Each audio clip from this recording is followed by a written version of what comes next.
Hello and welcome you all dear students. अभी जो JKSSB VLW का एग्जाम हुआ, इसमें एक्सपेक्टेड कट ऑफ क्या रहने वाला है, ये आपके साथ में डिस्कस करने वाला हूं। यहां पे मैंने एक्सपेक्टेड कट ऑफ कैसे डिराइव किया है, ये आपको मैं बताऊंगा। सबसे पहले मैंने गूगल फॉर्म के थ्रू डेटा कलेक्ट किया, उसके बाद उसको एक प्रॉपर वे में ऑर्गेनाइज किया, उसके बाद उसको एनालाइज किया। यहां पे मैंने स्टैटिस्टिकल मेथड्स का इस्तेमाल किया। उसके बाद मैंने यहाँ पे कंक्लूजन ड्राइव किया। जो कंक्लूजन होगा वो आपके साथ में यहाँ पे डिस्कस करने वाला हूं। अक्सर जो यूट्यूबर्स हैं जो ये कट ऑफ बताते हैं, वो क्या करते हैं, 5-6 स्टूडेंट्स को पूछा कि पेपर कैसा था, आपको क्या लगता है कि जो एक्सपेक्टेड कट ऑफ है वो कितना जाएगा, फिर उसी के बेसिस पे वो कट ऑफ बताते हैं। लेकिन यहाँ पे मैंने बहुत मेहनत से डेटा कलेक्ट किया, उसको ऑर्गेनाइज किया, एनालाइज किया। उसके बाद मैं यहाँ पे एक कंक्लूजन पे पहुंचा हूं।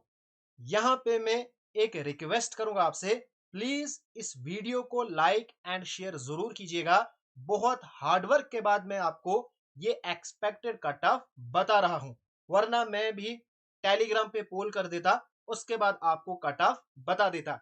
लेकिन अगर आप टेलीग्राम पे देखोगे ना, जिसने एग्जाम दिया भी नहीं होता है, अगर आप वहां पे लिखोगे ना 120 मार्क्स कितने बच्चों को आए हैं, तो जिसने एग्जाम दिया भी नहीं होगा ना, वो भी 120 पे टिक कर देता है। तो टेलीग्राम पे आपको बिल्कुल भी एग्जैक्ट डेटा नहीं मिलेगा। अब जो डेटा मैंने कलेक्ट किया है, नाउ यहां पे मैंने जो पहला क्वेश्चन पूछा था, किस सब्जेक्ट में आपको सबसे ज्यादा मार्क्स आए, तो यहां पे 84.5% जो एस्पिरेंट्स हैं उन्होंने कंप्यूटर में अच्छा स्कोर किया।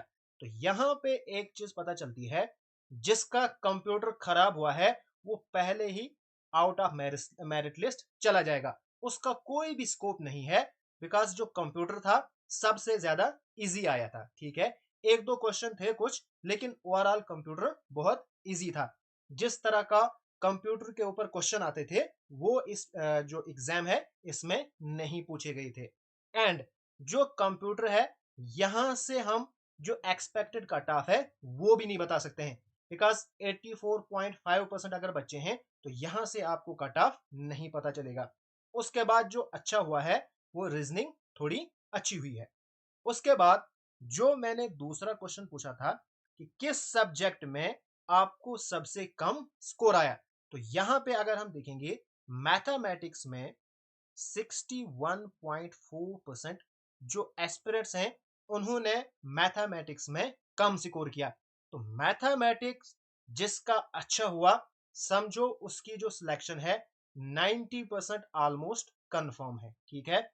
बाकी सब्जेक्ट भी उसको अच्छे होने चाहिए, लेकिन अगर उसका मैथमेटिक्स भी अच्छा गया है, तो आप ये समझ के चलो कि 90% उसकी जो सिलेक्शन है वो ऑलमोस्ट कंफर्म है। ये जो है एक डिसाइडिंग सब्जेक्ट होगा। उसके बाद दूसरे नंबर पे इंग्लिश, 19.6% ऐसे एस्पिरेंट हैं जिनकी इंग्लिश अच्छी नहीं हुई है। तो इंग्लिश भी एक मेजर सब्जेक्ट है जिससे मेरिट डिसाइड होगा। एक तो हो गया मैथमेटिक्स, दूसरी हो गई इंग्लिश, एंड तीसरे नंबर पे है जीके 15.7%। बिकॉज जीके में क्या है, कंफ्यूजन हो गई है। जैसे एक क्वेश्चन आया था मिल्क, ठीक है। अब गुजरात जो है मिल्क के लिए बहुत ज्यादा फेमस है। हम सुनते हैं कि गुजरात की जो गाय है ये वो, क्योंकि गुजरात जो है मिल्क के लिए बहुत फेमस है। तो राजस्थान जो है उतना फेमस नहीं है। अक्सर बच्चे क्या सोचते हैं कि यार राजस्थान में तो सिर्फ डेजर्ट है, वहां पे ये सब नहीं होगा। लेकिन यहाँ पे जो मिल्क प्रोड्यूसिंग स्टेट थी वो राजस्थान थी। तो यहाँ पे थोड़ी थोड़ी कंफ्यूजन हुई है। इसलिए जो जीके है ये भी एक थोड़ा सा ये भी कंट्रीब्यूट करेगा, जो डिसाइडिंग बनेगा मेरिट उसमें। लेकिन सबसे ज्यादा मैथमेटिक्स, दूसरे नंबर पे इंग्लिश, तीसरे नंबर पे जीके। तो यहां पे सबसे पहले उन एस्पिरेंट्स को मैं कहूंगा, अगर आपका मैथमेटिक्स अच्छा हुआ है, आपकी जो इंग्लिश है अगर उसमें आपको अच्छा स्कोर आ रहा है, एंड जीके, अगर इन तीन कंपोनेंट्स में आपने अच्छा स्कोर किया है, तो जाहिर है बाकियों में भी आपने अच्छा स्कोर किया है, आपकी तो सिलेक्शन बिल्कुल कंफर्म है।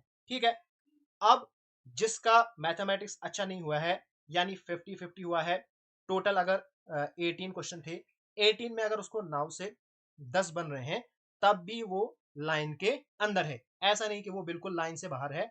लेकिन अगर मैथमेटिक्स में किसी को सिर्फ 1 या 2 मार्क्स आए हैं, तो उससे थोड़ा मेरिट जो है बहुत कम हो जाएगा, उसको जो ओवरऑल स्कोर है वो भी बहुत कम हुआ होगा। ठीक है, नाउ अब अगर हम बात करेंगे डेटा की, तो ये मेरे पास डेटा आया है जिसमें ऑलमोस्ट 1000 से भी ज्यादा एस्पिरेंट्स ने पार्टिसिपेट किया।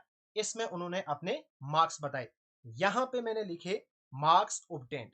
ठीक है, एंड इनको मैंने कलर किया है जिनको 80 प्लस आए हैं।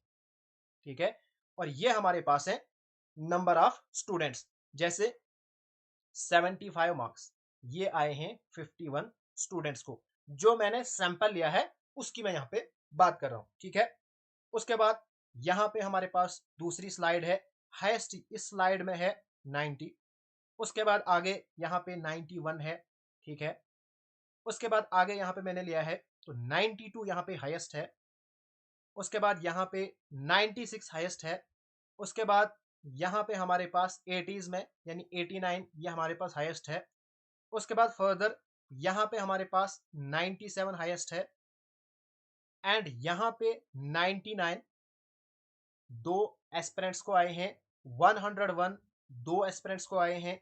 उसके बाद 100 मार्क्स दो एस्पिरेंट्स को आए हैं, 95 मार्क्स चार एस्पिरेंट्स को आए हैं। ठीक है, उसके बाद जो हाईएस्ट जो मैंने सैंपल लिया उसमें जो हाईएस्ट मार्क्स हैं वो है 105। ओके, अब जब मैंने जो ये डेटा है इसको एक ऑर्गेनाइज किया, यहां पे मैंने वेटेड मीन का कॉन्सेप्ट इस्तेमाल किया। उसके बाद यहां पे मैं एक कंक्लूजन पे पहुंचा हूं। उसमें जो मैंने सबसे पहले जो कैटेगरीज ली है वो ओपन कैटेगरी, आरबीए, एससी और ST, OSC, ALC and PSP.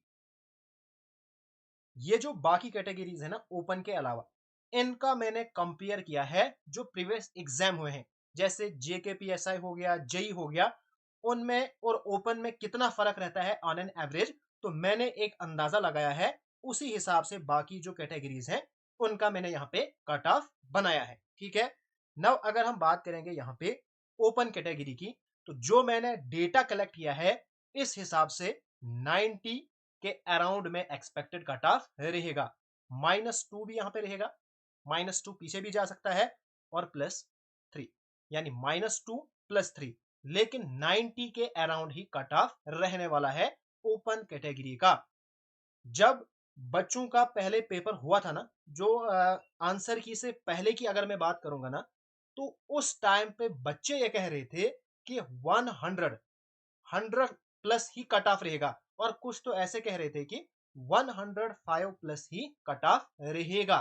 लेकिन अक्सर बच्चों का जिन्होंने बहुत मेहनत की है उनको मैंने देखा, जब मैंने उनको पूछा तो बहुत सारे ऐसे बच्चे हैं जिन्होंने कहा कि हमें जो क्वेश्चन गलत हुआ है ना, लव का जो अपोजिट है इसका, ये हमें क्वेश्चन गलत हुआ है। बहुत सारे क्वेश्चन जो बच्चे हैं उनको क्वेश्चन जो गलत हुआ है ना, which of the following is the district of J, जिसमें रियासी एक ऑप्शन था। किसी को ये गलत हुआ है, किसी को यहां तक ये गलत हुआ है कि जो लास्ट सेंसस है वो कब हुई थी। तो जिन्होंने पढ़ा था ना एक्साइटमेंट में, अब उन्होंने कभी सोचा भी नहीं था कि हम जो है 120 मार्क्स पूरे अटेम्प्ट करेंगे, और उनको ये लग रहा था कि हमें 120 में से 120 ही आएंगे। और यहां पे ऑनेस्टली आपने बताना है, जितने भी आप ये देख रहे हो, क्या आपको भी ऐसा लग रहा था जब पेपर आपके सामने था, क्या आपको ऐसा लग रहा था कि आप 120 में से पूरे 120 अटेम्प्ट करोगे? तो बहुत सारे बच्चों ने जल्दबाजी में, एक्साइटमेंट में बहुत सारे क्वेश्चन गलत किए हैं, और जो डेटा आया है ऑलमोस्ट 1000 प्लस मेरे पास एस्पिरेंट्स का यहाँ पे डेटा आया है। तो उसको एनालाइज करने के बाद मुझे ये फील होता है कि जो ओपन कैटेगरी है इसका कट ऑफ 90 के अराउंड में रहने वाला है। उसके बाद जो आरबीए है उसका 84 के अराउंड रहने वाला है। यहाँ पे मैंने आरबीआई के रिलेटेड जो कैटेगरी है उसके रिलेटेड कोई भी डेटा कलेक्ट नहीं किया। जितने भी कैटेगरीज हैं यहाँ पे मैंने एक अंदाजा लगाया, जैसे जेकेपीएसआई, जेई हो गया, या प्रीवियस जितने भी एग्जाम है, ऑन एन एवरेज ओपन और आरबीआई में कितना डिफरेंस रहता है, तो वो मैंने यहाँ पे इसका ये डेटा लिया। उसके बाद एससी एसटी का मैंने 78 के अराउंड रहने वाला है, ओएससी का 80 के अराउंड रहने वाला है, एएलसी का भी 80 और पीएसपी का भी 80 का अराउंड रहने वाला है। यहाँ पे जो ओएससी, एएलसी एंड पीएसपी, इनमें ज्यादा डिफरेंस नहीं रहता है, एक दो मार्क्स का ऊपर नीचे हो भी सकता है, लेकिन ऑन एन एवरेज यही जो है मार्क्स ऑन एन एवरेज रहते हैं। तो ये था एक्सपेक्टेड कट ऑफ, जो कि मैंने काफी मेहनत से एनालिसिस करने के बाद ये कंक्लूजन मेरे पास आया है। ठीक है, अब आपके कितने मार्क्स बनते हैं आप मुझे कमेंट करके जरूर बताइएगा। आपको ये एनालिसिस कैसा लगा, इतना सारा डेटा मैंने कलेक्ट किया, आपको ये कैसा लगा, आप मुझे कमेंट करके जरूर बताइएगा। और ये भी आपने बताना है, क्या कोई और भी इस तरह से करता है कि इस तरह से डेटा कलेक्ट के बाद आपको एक्सपेक्टेड कट ऑफ बताएगा, या सिर्फ टेलीग्राम पे थोड़ा सा वो डेटा ले लिया और एक्सपेक्टेड कट ऑफ बता दिया। एक रिक्वेस्ट फिर से रहेगी, प्लीज इस वीडियो को लाइक और शेयर जरूर कीजिएगा। मुझे भी थोड़ा हौसला मिलता है जब आप मुझे सपोर्ट करते हो, तो इस तरह के और भी मैं एनालिसिस आपके साथ शेयर करूंगा। So all the best. जिसका इस रेंज में नहीं आता है, आगे फाइनेंस का भरा है या पटवारी का भरा है, जल्द ही उनके भी एग्जाम होने वाला है, अच्छी तरह से आप उनकी प्रेपरेशन करो। ठीक है, सो ऑल द बेस्ट।